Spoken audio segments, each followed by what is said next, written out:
on this computer.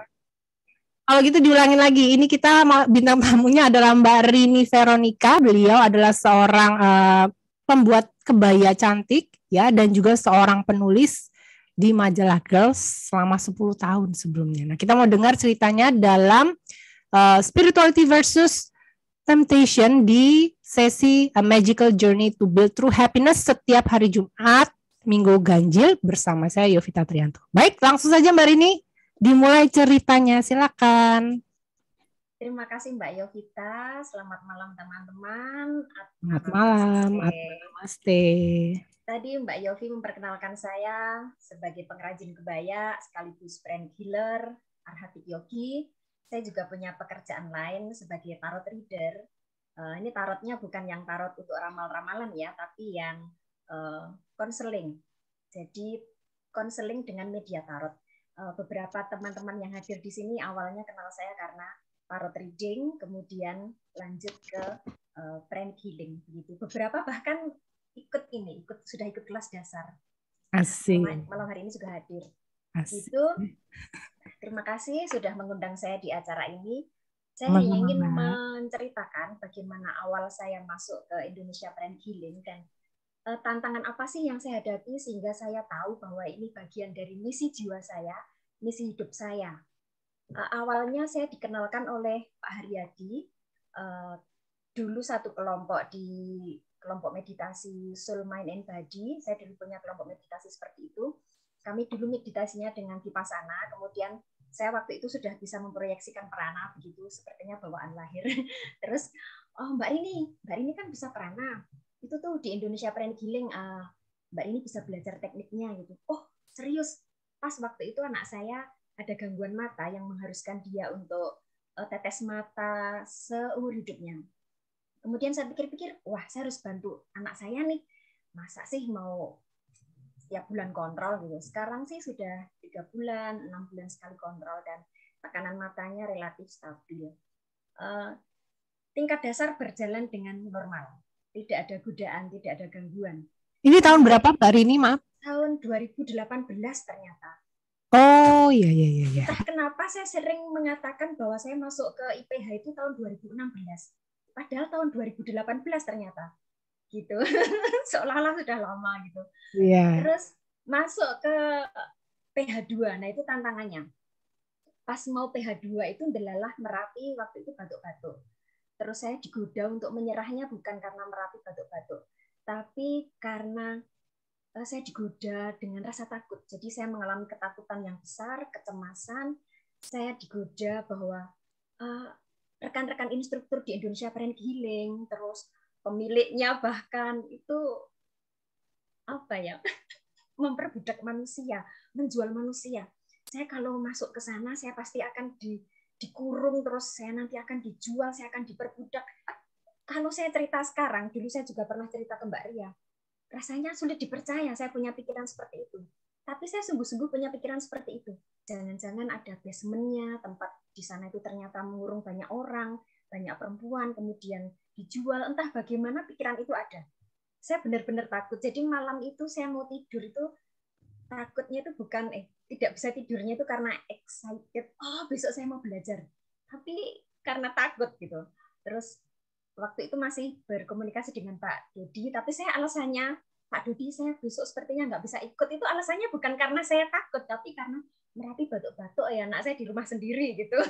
Maaf ya Pak Dodi, saya bohong. Gitu. Pak Dodi ada di sini loh.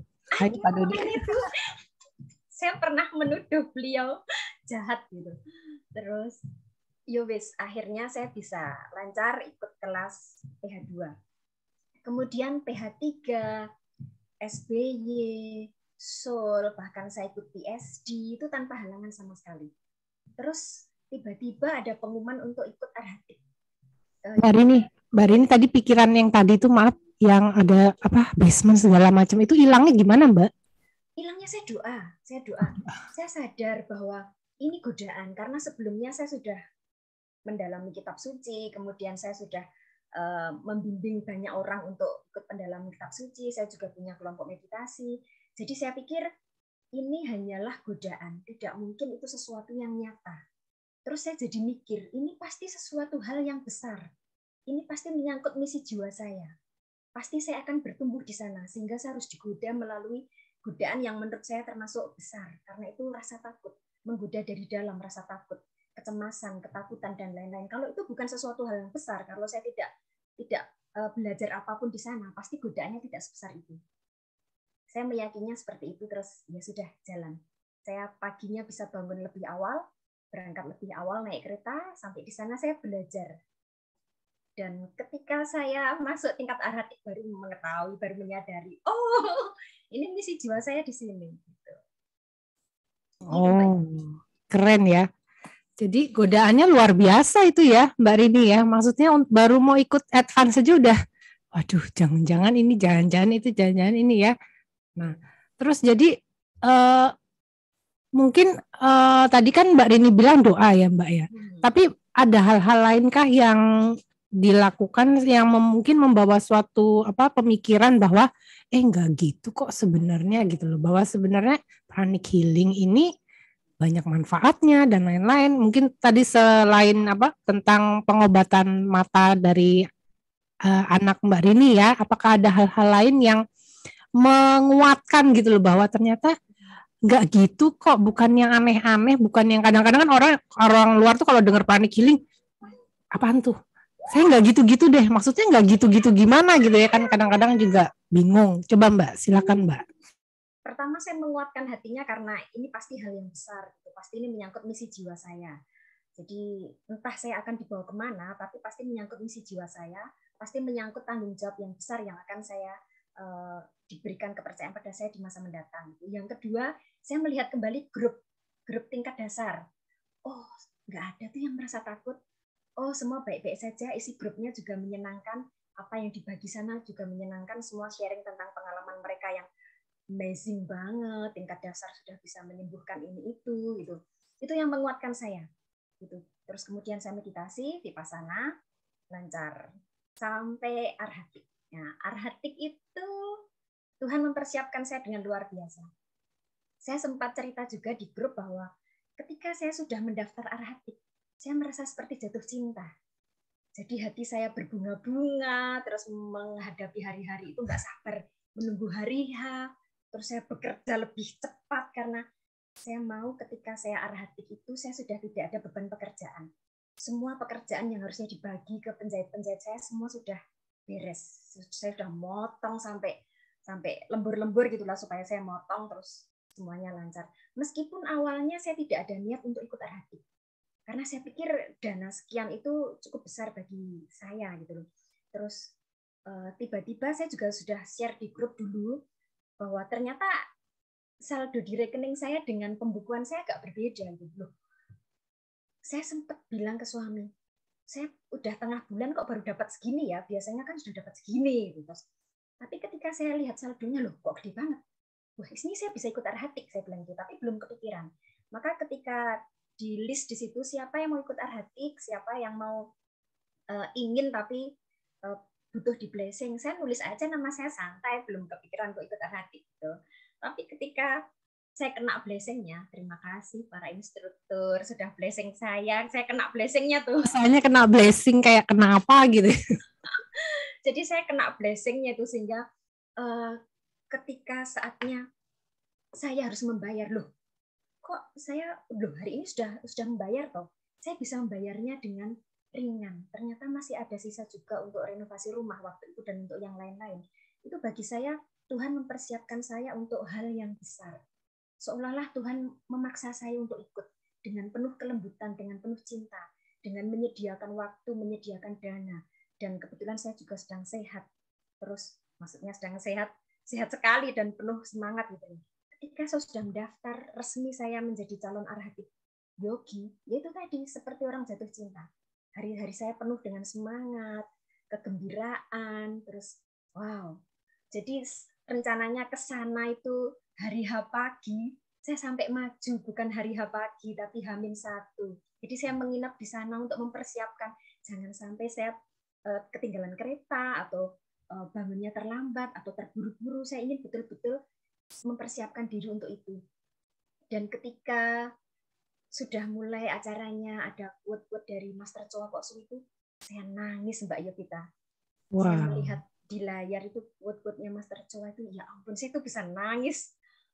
Saya terharu sekali bahwa saya bisa hadir, bisa ikut pelajaran Arabic Yogi, bisa mempelajari lebih dalam lagi ajaran-ajaran Master Choa Kok Sui, dan ternyata itu manfaatnya luar biasa sekali. Ini menyangkut godaan berikutnya yang saya alami gitu. Berkesinambungan ya godaannya Mbak Rini ya. Oh iya. Waktu mau ikut Arabic mah nggak ada godaan, nggak ada gangguan, tapi ternyata Arabic mempersiapkan saya untuk hal yang besar. Saya tidak tahu seandainya saya tidak ikut Arabic sebelumnya, ketika benturan hidup besar datang dalam hidup saya, baru akhir bulan Februari lalu, saya mungkin tidak menjadi diri saya yang sekarang. Mungkin saya sudah hancur. Dan mungkin saya juga menghancurkan hidup orang lain. Wow. Bukan hidup saya sendiri, tapi juga hidup orang lain saya juga hancurkan. Mungkin saya juga menghancurkan hidup keluarga saya, hidup anak saya terutama. Saya jadi merasa bersyukur sekali bahwa saya ikut kelas Arabic, bahwa saya diajari Master Choa Kok Sui, bahwa setiap hari saya meditasi Arabic, sehingga ketika menghadapi benturan hidup yang berat, saya saat itu juga langsung memaafkan, menerima, meskipun ternyata ada efek domino yang saya kira saya sudah memaafkan, menerima, ternyata saya baru di posisi denial. Terus kemudian saya harus menghadapi level berikutnya, step berikutnya, angry. Kemudian bargaining, tapi semua itu saya hadapi dengan ringan hati. Ketika saya cerita ke Mbak Ria, ketika saya cerita ke sahabat saya, tidak ada tangis dan air mata itu. Terus bingung, kenapa saya tidak nangis ya? Bukankah seharusnya saya nangis menghadapi benturan hidup yang berat ini? Terus baru kemarin akhirnya saya nangis gitu. Saya sekarang ini baru tahap depresi. Ternyata depresinya seorang healer itu berbeda dengan depresinya mereka-mereka yang belum belajar spiritual, mereka-mereka yang belum belajar ilmunya GMCKS. Dan saya merasa sebelum saya menghadapi benturan hidup yang besar ini, saya sudah dipersiapkan jauh-jauh hari. Pertama, saya ikut Arabic. Kedua, Quern atau klien tarot saya datang kepada saya itu mengalami masalah yang saat ini saya hadapi. Entah beliaunya ini korban, entah beliaunya pelaku, atau korban kedua. Intinya menghadapi masalah yang sama dengan saya. Jadi ketika benturan hidup itu datang, masalah hidup itu datang pada saya tinggal melakukan nasihat-nasihat yang sudah pernah saya nasihatkan ke pasien-pasien saya, ke kueren-kueren saya. Nasihat pertama, berderma. Kalau ingat nih, teman saya juga ada di sini yang saya nasihat yang sama. Berderma, terus habis itu memaafkan, terus habis itu meditasi, habis itu olah nafas. Semua saya lakukan. Jadi saya menghadapinya dengan ringan. Dan ketika di fase-fase seperti ini, orang tidak melihat saya sedang punya masalah. Saya juga kemarin saya juga bilang ke Mbak Yovita, saya lagi ada tarot reading via Zoom. Saya masih menerima klien tarot. Saya masih menerima mereka konseling dengan saya dengan media tarot. Terus saya juga masih healing pasien. Pagi ini saya healing banyak sekali sepertinya. Karena ketika saya healing pasien, saya merasakan ada pada posisi level of consciousness-nya itu love, pada tataran cinta. Sementara kalau saya belum healing pasien, dalam kondisi saya seperti ini, saya paling berada di tataran angry. Terus willingness, belum sampai ke tataran love. Tapi ketika saya mau healing pasien, saya berdoa, saya memasrahkan diri kepada para malaikat, saya bilang saya harus healing pasien. Saya serahkan healing ini kepada para malaikat untuk membantu saya doa, olah nafas, kemudian saya cek level of consciousness saya, ternyata sudah naik ke tataran love, ke 500. Jadi saya bisa healing pasien dengan penuh cinta. Begitu Mbak Yovita.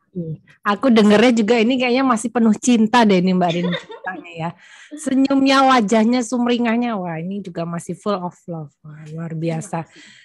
Oke, thank you Mbak Rini. Jadi beda ya depresinya healer sama depresi yang belum mengenal pranic healing dengan yang sudah mengenal pranic healing itu berbeda Mbak Rini ya? Oh berbeda. Mungkin bisa Mbak dijajarkan bedanya gimana gitu Mbak? Oh iya, beberapa acquaintance saya datang kepada saya itu setelah berbulan-bulan mereka menghadapi masalah.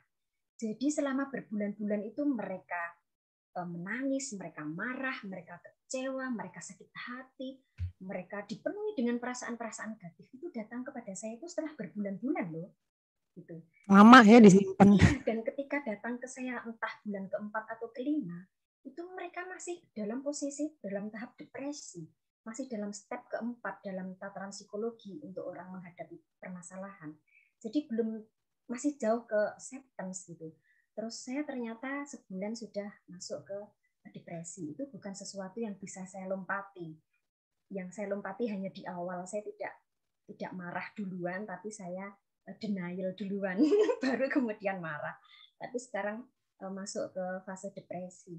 Dan ternyata ya, kalau dibandingkan dengan mereka yang belum belajar ajaran GMCKS, belum belajar prana, ternyata ya mereka bulan keempat, bulan kelima aja masih dalam tahapan depresi. Gitu. Dan mungkin itu berlangsung beberapa minggu gitu. Dan semoga saya tidak akan berlangsung selama itu. Itu Mbak Yovita. Terima kasih. Jangan teman-teman untuk naik tingkat. Untuk naik. Baik. Jangan lupa ada teknik psikoterapi Mbak Rini untuk depresi. Oh, saya di-healing sama Mbak Ria. Oh. Mbak Ria, apakah ada malam ini ya? Coba dilihat dulu Mbak Ria.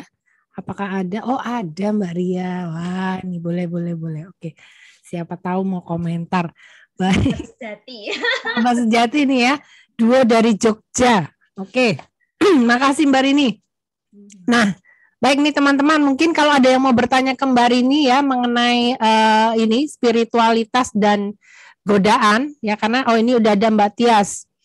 Nanya nih Mbak Rini ikut Arhatik tahun berapa? Apakah mengalami pemurnian diri atau pemurnian batin yang luar biasa untuk menuju Arhat? Waduh. Silakan Mbak Rini. Ditanya sama Mbak Tias. Mbak Tias ini kan dari Jogja juga. Iya, Mbak Tias itu dari Jogja. Oh ya, silakan. Iya. Jadi sebelum sampai ke level Arhatik, di level Arhatik sendiri sebenarnya perjuangan pertama itu saya bangun pagi karena saya tidak biasa bangun pagi. Saya selalu memaksakan diri untuk bisa bangun pagi. Tapi sebelum Arhatik itu tantangan yang saya hadapi itu satu, saya amat sangat sibuk bekerja. Jadi saya masih menopang sebagian dari pengeluaran keluarga. Jadi saya sangat amat sibuk bekerja, satu. Yang kedua, saya masih memikirkan biaya karena ini bisa untuk hal-hal yang ini, apalagi bertepatan dengan harus membenarkan rumah, harus membayar SPP Elang untuk masuk ke SMA dan lain. Itu godaan-godaan kecil. Tapi godaan yang besar sebelumnya kami sudah refleksi batinnya itu kami kehilangan banyak hal. Jadi kami sempat kehilangan harta benda itu banyak gitu. Terus kami pernah berada di titik nol, tapi karena saya waktu itu sudah psikoterapi, sudah PSD, jadi begitu kami berada di titik nol, kami tidak punya apa-apa gitu. Kami tetap bertahan. Saya memutus pola. Kalau dulu setiap kali saya punya masalah, saya mudah sekali menelpon kakak-kakak saya. Aku lagi nggak punya duit, tolong aku ditransfer. Oh, wow, mewek-mewek gitu. Dah, kakak saya bantu. Terus ketika saya menghadapi masalah sampai tidak punya apapun ibaratnya di titik nol, saya tidak menelpon saudara-saudara saya menangis-nangis minta bantuan. Bahkan ketika ditanya, "Piye urip murin?" Ya, sedang tidak punya apa-apa, tapi secara mental dan spiritual saya baik-baik saja. Selama masih saling memiliki, kami bisa berjuang bersama untuk mendapatkan kembali apa-apa yang telah hilang dari kami. Itu salah satu tantangan dan godaan yang saya anggap ketika kami mampu melewati masa-masa sulit itu, ternyata hadiahnya adalah saya naik level ke Arhatik. Gitu. Dan saya selalu ingat kata-kata Master Hermi. Master Hermi mengatakan, terus kemudian diulang lagi oleh Mbak Ria untuk mengingatkan saya, sahabat sejati Mbak Ria. Mengingatkan begini, bila kamu berada di dalam kebimbangan, pilihlah yang mengembangkan jiwa, pilihlah yang mengembangkan diri, pilihlah yang perkembangan spiritual.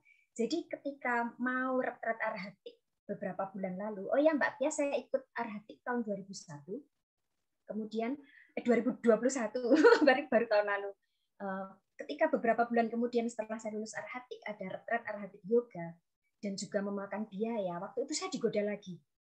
Karena kakak saya sudah lama tidak bekerja dan beliaunya ini merawat istrinya yang sakit. Dan istrinya ini hari ini sudah hari ke-13 koma. Mohon doanya teman-teman untuk kakak ipar saya segera bangun dari komanya yang sudah hari ke-13 ini. Saya tergoda untuk uang sebanyak itu seharusnya bisa saya berikan kepada kakak saya. Dia lebih butuh. Kalau saya pakai untuk retret kan seolah-olah egois sekali. Kemudian saya diingatkan lagi oleh kata-kata Master Hermi. Mungkin dengan saya ikut retret, energi saya bertambah, saya bisa merealisasikan apa-apa yang saya inginkan dalam hidup saya, sehingga saya bisa membantu kakak saya dengan lebih banyak lagi, dengan lebih besar lagi. Dan itu terbukti. Bahkan ketika saya sudah mendaftar retret, kemudian belum ikut retretnya, karena belum jeda waktunya belum tepat, gitu, belum pas, saya ternyata juga tetap bisa membantu saudara saya. Dan detik-detik saya mau ikut Arhatik retret Arhatik, saya juga share di grup khusus Arhatik bahwa kakak saya yang ketika saya kecil isinya hanya membuli saya, bahkan saya fobia sama kakak saya itu, mendengar suara motornya saja saya sudah ketakutan. Kamar kami padahal bersebelahan, saya sulit belajar, saya sulit berkonsentrasi karena kakak saya yang abusive sekali pada saya. Tapi menjelang saya ikut retret Arhatik itu, beliaunya menelpon saya. Beliaunya nangis-nangis minta maaf. Ternyata beliau baru sadar bahwa selama bertahun-tahun di masa kecil saya, dia banyak sekali menanamkan luka di dalam diri saya. Beliau menyadarinya. Beliau menelpon sambil nangis, "Rin, aku minta maaf. Dulu seharusnya aku menjadi kakak buat kamu, bukan menjadi momok bagi kamu, bukan menjadi orang yang terus-menerus menyakiti kamu." Saya waktu itu juga ikut menangis itu. Wow, setelah bertahun-tahun, setelah kami menua bersama, itu baru minta maaf. Padahal saya sudah memaafkan lama sekali. Ketika saya sudah menginjak usia dewasa, kuliah itu saya sudah memaafkan sebenarnya, karena sudah tidak ada luka sama sekali gitu. Di waktu bayi saya juga dibuang oleh kakak saya yang lain gitu, tapi saya juga sudah memaafkan gitu. Tidak ada luka sama sekali. Begitupun juga pada kakak saya laki-laki ini juga tidak ada luka sama sekali. Maka saya juga ini hadiah lagi ketika saya mau ikut retret. Saya memutuskan retret. Ternyata hadiahnya adalah kakak saya minta maaf. Gitu. Bagi saya itu sesuatu yang luar biasa.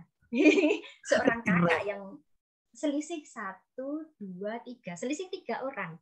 Saya anak ke-9, jadi selisih 3 orang. Dia minta maaf itu bagi saya, beliau memiliki kerendahan hati yang luar biasa untuk tumbuh, untuk melepas. Gitu Mbak Yofi. Keren banget Mbak Rini. Waduh, ini aku sampai speechless mau ngomong apa lagi. Ya silakan teman-teman yang mau nanya langsung ke Mbak Rini, silakan loh. Ternyata ceritanya ini kaya banget ya, sampai berapa tahun ke belakang ya, yang akhirnya malah menjadi hadiah saat ini gitu ya Mbak ya. Peristiwa-peristiwa lama dapat terselesaikan dengan baik gitu ya Mbak Rini ya. Baik. Silakan teman-teman, ada yang mau menanggapi, mungkin ada dari pasien, teman, sahabat Mbak Rini atau mungkin keluarganya, ada yang mendengarkan. Silakan loh. Kalau Anda mungkin mau menanyakan apa? Resep-resep lainnya ya. Jadi memang dengan pranic healing ini itu merupakan suatu apa ya? Tools ya Mbak Rini ya, suatu alat dan teknologi yang sangat-sangat luar biasa yang diciptakan oleh guru kita Grandmaster Choa Kok Sui.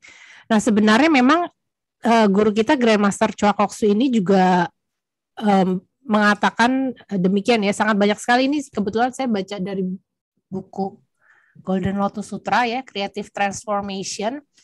Dilala pas buka ini ya pas mengenai ini ya, evolusi, perubahan. Nah, jadi di sini ditulis apa? Sangat berterima kasihlah kepada orang yang bersikap buruk terhadap Anda. Karena apa? Mereka membantu Anda berkembang. Ya. Kadang-kadang Anda dihina. Rasa sakit mendorong Anda untuk meningkat dan berkembang. Tenanglah. Jangan bereaksi. Anda akan diuji terus-menerus sampai Anda bisa melakukan dengan benar. Nah, Mantap sekali Mbak. Mantap. Bawahnya lagi ada lagi nih Mbak Rini, hati-hati dengan apa yang Anda pikirkan dan apa yang Anda katakan. Bahkan tanpa maksud yang jahat. Berpikir dan berkata sesuatu yang negatif terhadap orang lain akan membuat mereka sulit untuk berkembang. Nah, jadi yang kayak tadi Mbak Rini ceritakan, ya beliau juga sudah memaafkan kakaknya. Tapi memang takes time ya Mbak Rini ya, sudah memaafkan. Lalu ternyata dari kakak juga bisa melakukan suatu hal yang ya membuat Mbak Rini juga sangat-sangat terkejut, terenyuh, dan juga ya pokoknya beautiful closing ya Mbak Rini ya. Bisa terselesaikan dengan baik dan juga dengan indah ya. Ini ada tantangan satu lagi loh. Oh boleh loh, cerita. Ini waktunya masih, mumpung belum ada yang nanya, masih bisa Mbak, silakan. Ya ini tantangan satu lagi ketika saya sudah menjadi arhatik yogi, terus setiap hari ada refleksi batin, olah batin yang luar biasa. Dulu saya masih makan ikan, kemudian saya full menjadi vegetarian, kemudian saya mengikuti kebajikan yang diajarkan Master Choa Kok Sui, termasuk cinta kasih dan tidak menyakiti, terus sekarang generosity and non-stealing, semua saya lakukan. Terus, tapi ternyata ketika saya menghadapi benturan masalah yang berat, saya disakiti dengan begitu hebatnya, meskipun saya sadar, kenapa kok saya cepat move on dari permasalahan yang saya hadapi, karena saya sadar bahwa, ini bagian dari karma saya. Saya pasti juga sudah pernah menyakiti orang lain, menyakiti banyak sekali orang, sampai rasa sakit yang saya tanam kepada mereka itu kemudian saya tuai hari ini. Karena saya melakukan refleksi batin, jadi ya, ini tuaian saya, bahwa saya disakiti balik berpuluh-puluh kali lipat. Gitu. Tapi ini bagian dari apa yang harus saya terima. Jadi saya mudah memaafkan, saya mudah menerima karena, ini memang karma saya yang harus saya jalani. Cuman ada satu lagi tantangannya. Catat, boleh lagi. Silakan Mbak. Begini, ketika kita memiliki kemampuan untuk menyembuhkan, kita juga memiliki kemampuan untuk merusak, untuk menyakiti. Jadi tergoda untuk menyakiti, tergoda untuk menggunakan kekuatan saya, power saya untuk balik menyakiti. Sebenarnya kan mudah bagi pranic healer untuk menggunakan kekuatan itu untuk menyakiti, bukan untuk menyembuhkan. Saya itu selalu digoda untuk melakukan itu, tapi kemudian saya ingat, saya seorang penyembuh. Kekuatan saya pakai untuk menyembuhkan, bukan untuk merusak atau untuk menyakiti. Ketika saya menggunakan kekuatan saya sekali saja untuk menyakiti atau untuk merusak, saya tidak akan menjadi seorang penyembuh lagi. Saya berpikir seperti itu. Saya akan seterusnya menjadi seorang perusak. Dan apa yang saya lakukan ketika saya sakit hati, kemudian saya menggunakan kekuatan saya untuk membalas dendam, pasti akan saya terima suatu saat berpuluh-puluh kali lipat panenan banyaknya. Itu kemudian saya selalu ingat itu. Kemudian bukannya saya menyakiti balik orang itu, menggunakan kemampuan prana saya untuk menyakiti orang itu. Sebaliknya, saya panggil jiwanya, saya blessing, saya doakan doa agung, saya maafkan. Terus-menerus seperti itu. Biarlah dia diberkati dengan sinar ilahi, cinta ilahi, dan daya ilahi.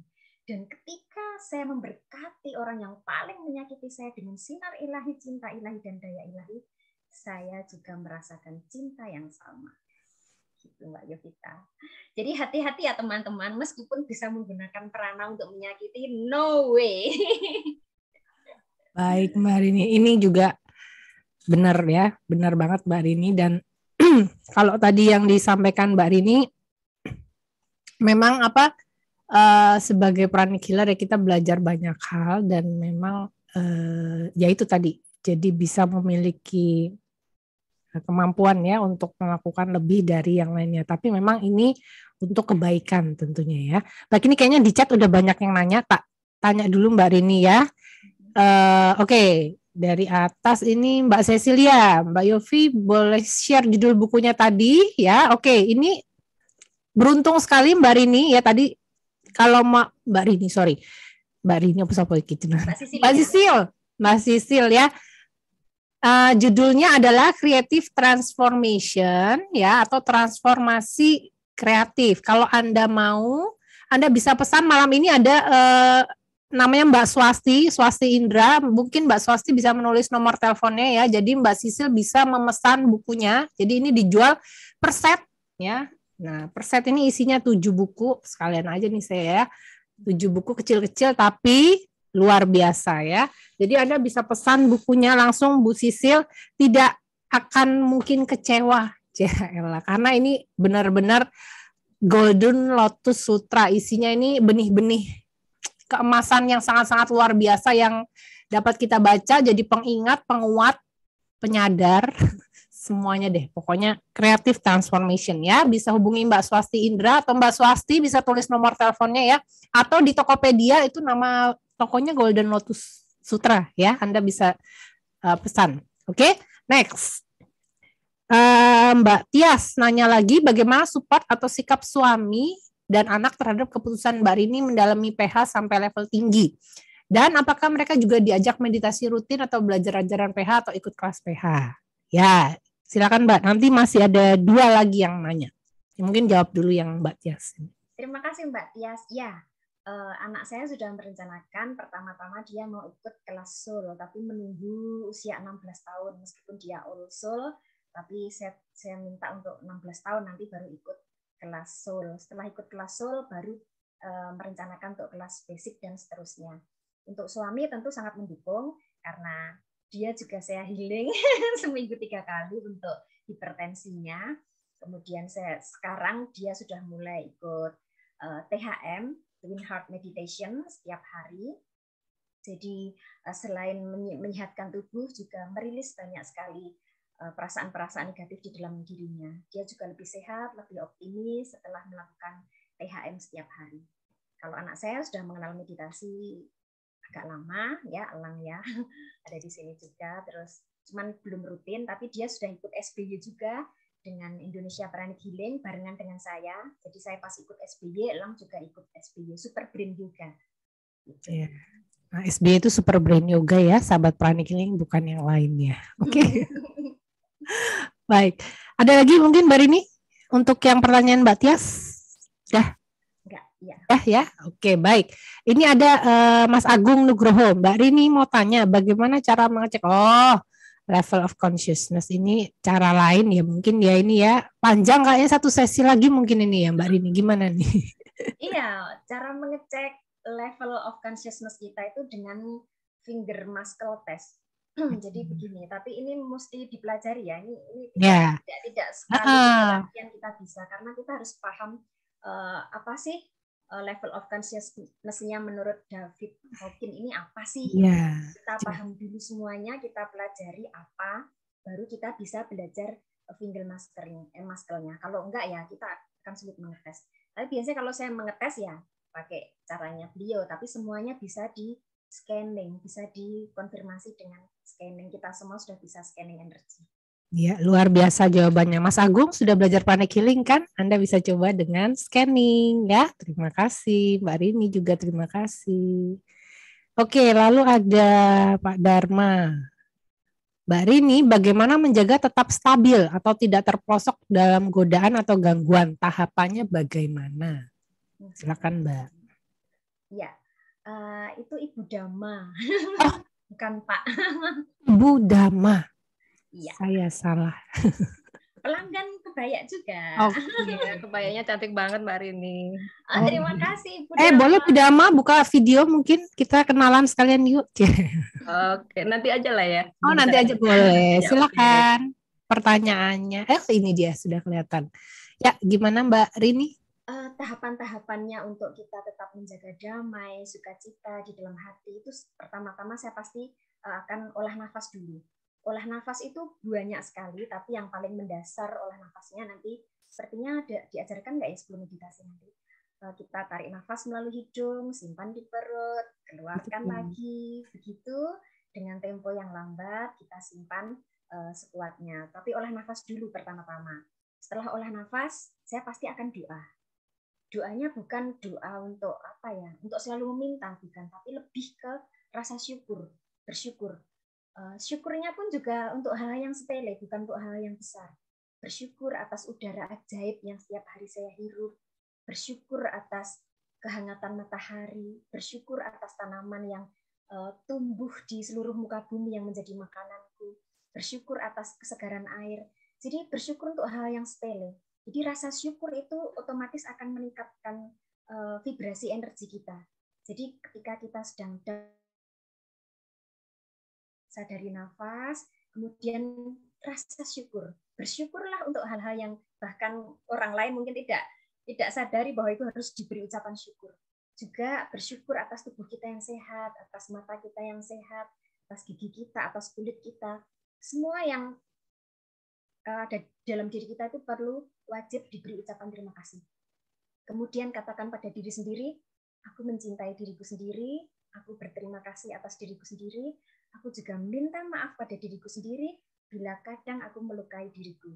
Entah melalui makanan yang tidak sehat, pikiran-pikiran dan perasaan buruk, itu dimintakan maaf kepada diri sendiri bahkan.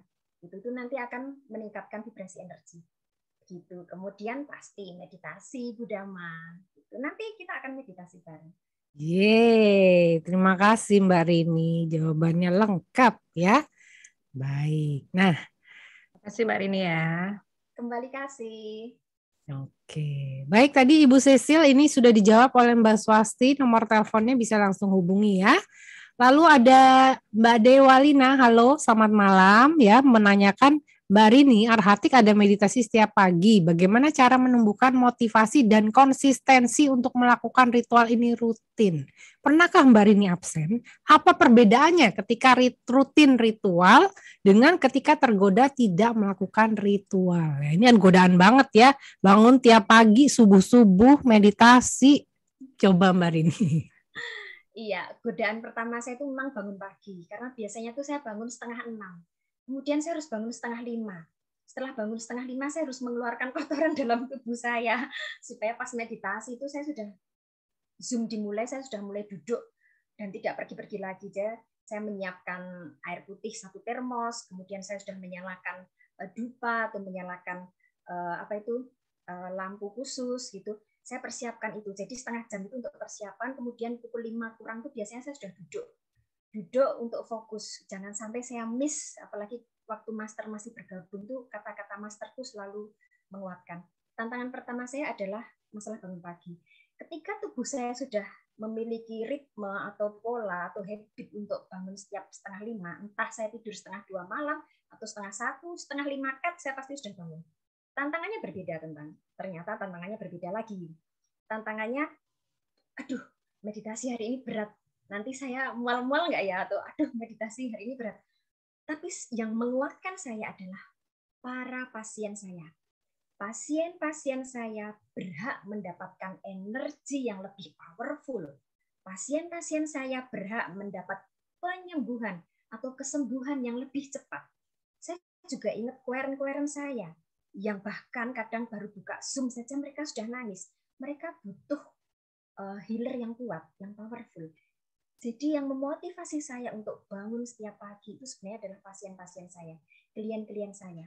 Apakah saya pernah absen? Ya. Biasanya Sabtu dan Minggu kalau di Jogja menyelenggarakan kelas basic atau advance, saya harus mempersiapkan pagi, harus berangkat pagi-pagi, saya absen.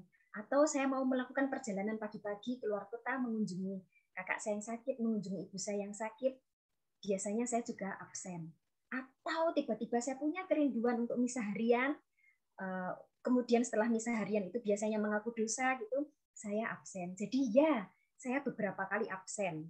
Kadang ya 1 minggu bisa full terus, tapi kadang Sabtu Minggu saya absen. Gitu, terima kasih. Terima kasih Mbak Rini. Baik, nih luar biasa sekali ya malam hari ini. Oh ya, ini dari Mbak Astri nih. Sebelumnya muji MC pakai mic cakep. Makasih Mbak Astri ya. Terus kalau ini Mbak Rini dibilangnya sejak ketemu di Arhatik Prep dan hari ini significantly berbeda, Cie. Bersinar sekarang. Oh iya, pastinya ya setelah ikut Arhatik ini biasanya memang pancarannya itu lebih terang gitu ya. Ya, jadi memang sangat-sangat membawa perubahan ya Mbak Rini ya, dan juga membawa kekuatan tentunya ya, karena seperti tema kita malam hari ini spiritualitas dan versus temptation. Memang kedua hal ini akan selalu beriringan kalau menurut kami ya nggak sih Mbak ya? Karena kenapa? Master Cho juga sudah mengatakan bahwa kata tumbuh itu berarti proses, ya kan? Tumbuh berarti kesalahan. Nah, ini mesti diingat nih teman-teman ya. Karena kadang-kadang kita tuh takut salah, jadi kita nggak tumbuh sebenarnya ya. Nah, kita semua membuat kesalahan. Pakai tanda seru nih, boleh dibaca nih nanti ya teman-teman ya. Jangan membuat sebuah keributan besar ketika Anda membuat kesalahan. Teruskan saja. Maksudnya ini teruskan saja, bukan teruskan berbuat kesalahan ya. Tentunya Anda teruskan untuk bertumbuh ya. Karena apa? Kepribadian mengelupas seperti kulit ular. Anda lepaskan kualitas-kualitas yang lebih rendah sehingga cahaya dari dalam diri Anda akan menjadi lebih terang. Nah, ini mungkin alasan kenapa ya kok bisa jadi terang. Karena apa? Dikelupas kualitas-kualitas yang lebih rendahnya. Ya, ketika kehidupan menjadi menyakitkan, Anda dipaksa menuju ke arah yang lain. Ya. Dan di sini juga guru kita Grandmaster Choa Kok Sui mengatakan Anda tidak akan menjadi orang suci atau seorang yogi yang agung dengan tidak menjalani kehidupan. Anda tumbuh dengan mengalami sakit dan kebahagiaan. Jadi memang orang yang mengalami penderitaan menjadi lebih cerdas, lebih kuat, dan lebih welas asih. Ini menghasilkan efek evolusioner yang positif. Ini bersifat transformasional. Nah, jadi ini semua sudah disampaikan ya oleh guru kita Grandmaster Choa Kok Sui, di mana juga beliau yang membuat teknologi yang saat ini dapat kita pelajari bersama, Pranic Healing dan Arhatic Yoga, yang juga merupakan suatu kompas, merupakan suatu alat dalam kita menjalani kehidupan ini. Benar ya Mbak Rini ya. Jadi kalau bingung ini gimana ya, dari kesehatan, dari relasi, kemakmuran ya kan ya Mbak ya, dan spiritualitas tentunya. Semua jawabannya bisa Anda temukan dengan belajar Pranic Healing dan Arhatic Yoga. Ya, tentunya melewati kelas-kelas yang saat ini sudah banyak sekali ada di mana-mana ya yang bisa Anda ikuti. Salah satunya ini juga Mbak Rini kontak person kalau Anda yang berada di Jogja dan sekitarnya mau ikut kelas ya, kelas basic Pranic Healing, bisa langsung hubungi Mbak Rini ya. Jadi Mbak Rini terima kasih sekali untuk sharingnya malam hari ini ya. Ini wow kaya sekali ya. Ini bahkan teman-teman di sini juga mengatakan setuju, Mbak Astri dari Bu Heni, Mbak Dewalina, Bu Ani, Raharjo, role model banget nih Mbak Rini. Terima kasih. Kasih ya. Lalu ada Bu Irut juga, penuturannya Mbak Rini runtut, gamblang, mudah dicerna, padat, enak didengar. Waduh, makasih Mbak Rini sharing-sharingnya. Komplit ya, paket komplit malam ini. Ya tentunya memang sangat luar biasa sekali ya untuk mendengarkan teman-teman bersharing pengalamannya yang menjadikan kita lebih kaya gitu ya. Dan kita juga mengerti bahwa ya semua orang tuh sebenarnya mengalami loh hal-hal yang gak enak, mengalami godaan, mengalami kesalahan, jatuh bangun, itu semua orang mengalami. Mungkin kalau kita sih gak ngelihat ya, karena gak ngelihat dari luar gitu. Tapi dari dalam kan siapa yang tahu yang gambar ini ya. Ya udah kalau ngalamin ya dijalani aja gitu ya, dijalani dan kita lakukan apa yang memang harus dilakukan supaya dapat menjadi pribadi yang lebih baik setiap harinya, ya kan? Baik, terima kasih sekali Mbak Rini untuk kesediaannya sharing ke kita semua ya. Ini semuanya teman-teman, wah kayaknya terpesona dengan siapa? Dengan cerita dari Mbak Rini ya. Terkesima kata Bu Heni ya. Baik, oke, ini ya terima kasih Mbak Rini, jangan kapok ya Mbak, mungkin kita bisa bikin jilid 2, 3, 4, 5 ya untuk topik-topik lainnya tentu saja ya. Ya baik, terima kasih Mbak Rini, dan pastinya juga teman-teman yang kayak tadi ya yang mau belajar Pranic Healing bisa kita sampaikan juga ya. Kontak-kontak person lainnya ya. Sebentar ini saya buka dulu kontak-kontak person lainnya yang ada di sekitar kita ya. Siapa sajakah? Ya, kita lihat di sini. Ya, yang di sini yang tertulis memang tadi belum ada nama Mbak Dini mungkin ya, tapi ini yang di Bintaro, Bogor, Solo, Bintaro dengan saya ya. Jadi kalau mau belajar basic pranic healing, Anda bisa hubungi kontak-kontak person ini di Bintaro, besok ada kelasnya, atau nanti tanggal 7-8 Mei ya. Di Bogor Pak Mirsa, di Solo Mbak Niken, Mbak Keti, Mbak Ciwi, di Ngawi ada Bu Amsia, lalu di Surabaya Mbak Niken, di Ubud Jovita, Bandung Utara bisa dengan saya, dengan Bu Shirley, Bandung Selatan Mbak Wanti, Jogja ini Mbak Ria ya, dan di Medan Mbak Niken. Oke. Lalu kalau Anda nanti mau tahu info lebih lanjut, Anda bisa ikuti Instagram Indonesia Pranic Healing ya, @IndonesiaPranicHealing. Jadi jadwal-jadwal ada di situ semua, jadwal meditasi, jadwal kelas dan lain-lain. Oke, untuk menjawab pertanyaan Anda Ibu Anita, halaman berapa ya? Ini tadi ada di halaman mulai halaman 12 Ya, 12 sampai dengan 16 Ibu ya. Jadi halaman 12 sampai 16. Baik, terima kasih teman-teman. Kita akan lanjutkan meditasi Twin Hearts. Sebelumnya apakah ada yang baru pertama kali ikut? Maksudnya belum pernah meditasi Twin Hearts? Boleh angkat tangan atau raise hand, chat. Silakan. Oke, Ibu Cecilia ya, Mbak Cecil belum pernah ya. Jadi guru kita, Grandmaster Choa Kok Sui, baik terima kasih untuk responnya teman-teman sahabat Pranic Healing ya. Jadi Grandmaster Choa Kok Sui ini beliau adalah seorang guru energi yang menciptakan teknologi Pranic Healing dan Arhatic Yoga yang tadi diceritakan oleh Mbak Rini ini ya. Sangat-sangat luar biasa sekali karena kenapa? Karena dengan teknologi Pranic Healing ini sebenarnya kita itu dipermudah untuk menjadi dipermudah untuk menjadi orang yang lebih baik ya. Kenapa? Karena di Twin Hearts Meditation ini kita mengembangkan 2 pusat cinta di tubuh kita. Meditasi jantung kembar. Kalau orang awam melihat jantung kembar, kok jantungnya kembar? Jantung kita kan cuma satu, tapi yang dibicarakan di sini adalah pusat cinta yang ada di tubuh kita. Jadi dalam setiap diri manusia itu ada 2 pusat cinta. Yang pertama di sini ya.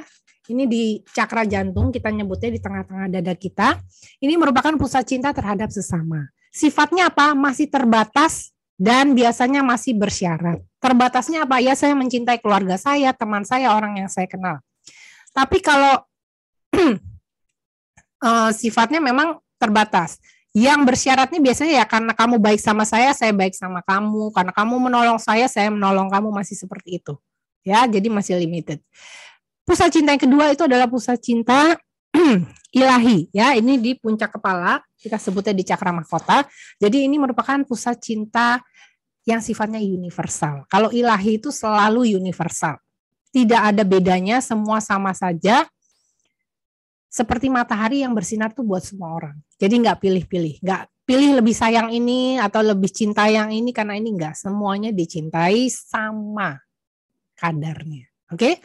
Nah, di meditasi Twin Hearts ini kita juga mendoakan doa damai. Doa damai ini dari Fransiskus Assisi ya. Jadi diminta untuk memberkati bumi dengan sambil kita melakukan doa damai ini. Ya, dengan segala kualitas-kualitas baik yang ada di dalam doa ini. Di mana ada kebencian, ya, cinta. Di mana ada sakit hati, maaf. Di mana ada keraguan-raguan, keyakinan. Di mana ada kehilangan harapan, kita menjadi lebih berpengharapan. Ya. Jadi menaikkan vibrasi kita menjadi lebih positif. Tadi Mbak Rini juga sudah ceritakan betapa banyak sekali manfaat dari Twin Hearts Meditation. Lalu meningkatkan intuisi, ya, intuisi kita memperbesar energi sehingga efeknya apa? Jadi lebih sehat. Lalu membersihkan sampah batin, punya healing effect dan jadi lebih happy. Ya, ini saya pencet dulu. Oke. Lalu ini juga merupakan pelayanan kepada Ibu Pertiwi. Jadi kita seperti mengembalikan kepada Ibu Pertiwi apa yang telah kita terima dengan meditasi Twin Hearts. Dah, nanti kita akan melakukan meditasi Twin Hearts, duduknya tegak, tidak bersandar, lekatkan lidah ke langit-langit, pejamkan mata, tangan diletakkan di pangkuan dengan posisi telapak tangan menghadap ke atas. Lalu nanti bayangkan bola dunia kecil ada di hadapan Anda dengan posisi tangan memberkati setinggi dada. Ya, jadi nanti Anda angkat tangan seperti ini, posisi tangan setinggi dada. Ada doa damai Fransiskus Assisi, tadi sudah disampaikan. Lalu akan ada lantunan bunyi Om. Nah, Om ini merupakan bunyi kosmik, ya, di mana sebenarnya merupakan bagian dari sifat-sifat Tuhan, ya. Jadi biasanya Tuhan itu digambarkan dengan mengatakan kata ini, omnipoten, maha kuasa, omniscience, maha tahu. Ya, jadi sebenarnya bukan sesuatu yang milik agama siapa, tapi merupakan bunyi kosmik, bunyi yang ada di alam. Bahkan NASA mengatakan ini adalah bunyi dari matahari. Lalu nanti Anda hanya diminta untuk menyadari keheningan atau jeda di antara bunyi Om.